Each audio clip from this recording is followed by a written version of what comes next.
What's up, guys, and welcome back to another episode of this thing that I still haven't named. I told you I wouldn't come back until I named it and had an introduction. Well, I have let you down once again. I'm so sorry. If you have any suggestions for what I should name this, then pack it down in the comments. I'd love to hear, and we can vote on it if we have to, but we have to figure this out. And if you're great at technology and want to help me create an intro, I'd love to talk to you, so shoot me a message. We're gonna get into 3 rules of speed. In last week's video, we talked about 5 ways to start getting faster, and that included start sprinting more often, listen to your coach, lift weights, go with the intensity that's assigned for every session, and then do the maintenance things like sleeping, eating, the upkeep stuff.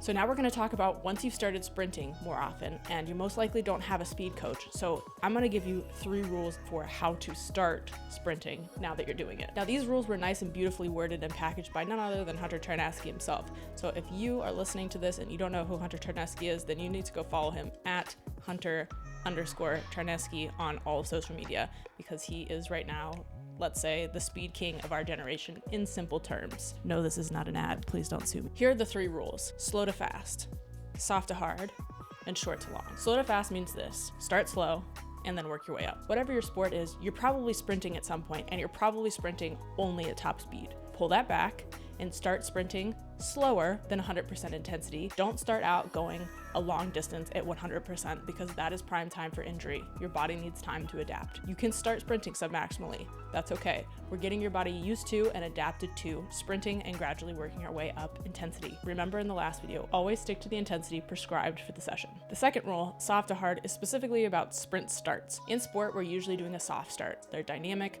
the body's not in flexion, you're moving constantly. A hard start, however, is usually static. It also can sometimes mean you're coming up off the ground. If your body isn't moving before you come out and start sprinting, that's called a hard start. We're gonna start with the soft starts, which the body is probably used to and already adapted to. Plyo start, a jumping start, a triple push-up start. Your body is already in motion, and then it just continues to sprint forward, which takes some of the stress off of the body when you're learning how to sprint. Then we can start adding in more middle ground starts. Falling start, a start from the knees, a push-up start where you move through the 3 phases, and then you can gradually transition to the hard starts if you even need to. Because again, in field sport, we're pretty much always doing a dynamic start. The third rule is short to hard. Very similar to the first one, they go hand in hand. Slow to fast, remember, was you don't have to go 100% and sprint maximally the very first time that you sprint. Well, this third rule, short to long, is pretty much the same. Because we want to get our body used to things, we don't want to go and sprint 100 meters just because we can and at 100% intensity. I don't usually make my players sprint beyond 50 meters, and most of the time it's only 30, so 20 to 30 is the sweet spot.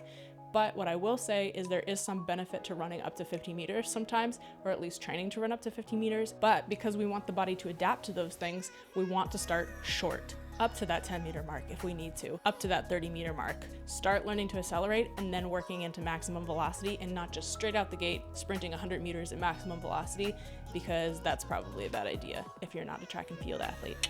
I've just summarized those 3 rules for you. Go out and put it into action, because of course, knowledge without action is pretty boring and it's not actually getting you anywhere forward. Go start, preferably slowly over a short distance and in a soft start. Next time, I hope to have this named and I have to have an introduction. Thank you guys for sticking with me. If you liked this and you're on YouTube, then please subscribe to my channel and give this a like. If this was helpful to you and you're on IGTV, then please like this, save it, share it, leave a comment, and let me know that you're watching and what you would like to see more videos on. Thanks.